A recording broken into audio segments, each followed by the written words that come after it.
Hunger, insecurity, and political chaos are the nexus spotted in SBM's first voter survey, which shows how voters are most likely to respond in the 2027 elections.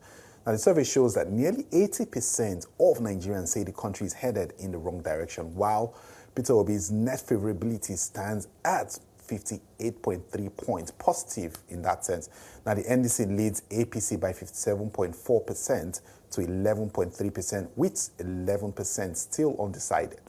Well, Ikemesit Effiong, managing partner at SBM Intelligence, joins me to unpack the survey and find out if this translates to reality. Thank you so much for your time. Always a pleasure. Indeed, hunger, insecurity, political chaos, these are things that are known for Nigerian elections over the last, I can't remember, 5 elections? Yeah. Let's look at it in that context. But in terms of how this survey would translate from paper to reality, we all know how politicking and politricking, in the sense, happens here in Nigeria.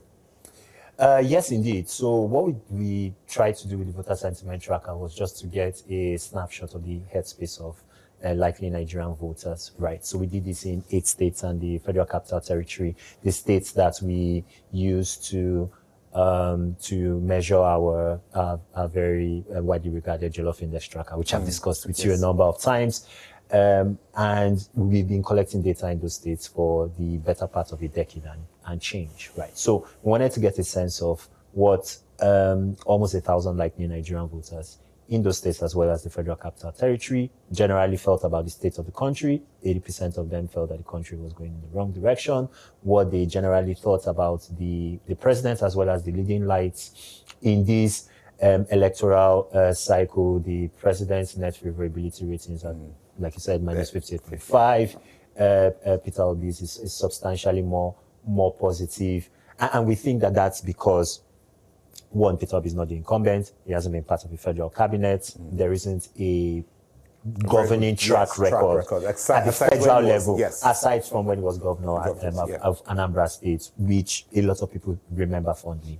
And at least his campaign has done a good job of spinning in a positive direction. And then we also wanted to get a sense of what the concerns of Nigerian voters are in the lead up to the elections. The chief one being insecurity and terrorism. 45% of our respondents said that was their chief concern. The economy becomes interesting because the next most important bucket, right, was the economy as well as insecurity, and that was something like 30-odd percent, and then the economy as a standalone was a further, I think, 22 or 23%. Let's look at in the digital space right now. We know that in the build up to election, like seeing off from what you said, there's going to be quite a number of misinformation and disinformation. Let's look at how well voters are now conscious of this trend in terms of videos circulating on social media, commentaries, running, and the likes. Yes, indeed. So what's quite interesting with that is that we ask questions around misinformation, right, and AI, and a significant chunk of Nigerian voters said they were concerned. And if you look at the geopolitical zone breakdown, Nigeria has 6 of them, something like 66% of likely voters in the southwest, for example, where Lagos is where we are right now, say they're very concerned about the impact of artificial intelligence as well as misinformation, right, in how it shapes the political discourse in the lead up to the elections. But when you pair that, though, because we asked a follow-up question about whether people fact check and verify their information, the numbers are abysmal. I think the highest region was, I think, the southeast or so, and it was only 7% of likely voters who say that they fact check and verify. So the way we look at it is to say that AI did make a presence, right? There were deepfakes and some of those that were present during the 2023 elections, but that was very much the early stages, right, of generative AI and the likes. This election will be Nigeria's first proper AI elections, and I don't think we are really prepared right, for what follows. Let's also look at one other aspect, because we're really short of time right now. In terms of voter turnout, that is always a major issue in every election, and I know Ekiti, which is happening in a few days, would not be shy of low voter turnout. So let's look at what this survey is talking about in terms of party favorabilities, in terms of voter turnout, and the likes. So very quickly, in terms of party favorability, the NDC right now, National Democratic Coalition, right, which is where Peter Obi and Rabiu Kwankwaso are, right, I look favorably on by, I think, 57% of our respondents. The APC is the next highest one, and it's only at an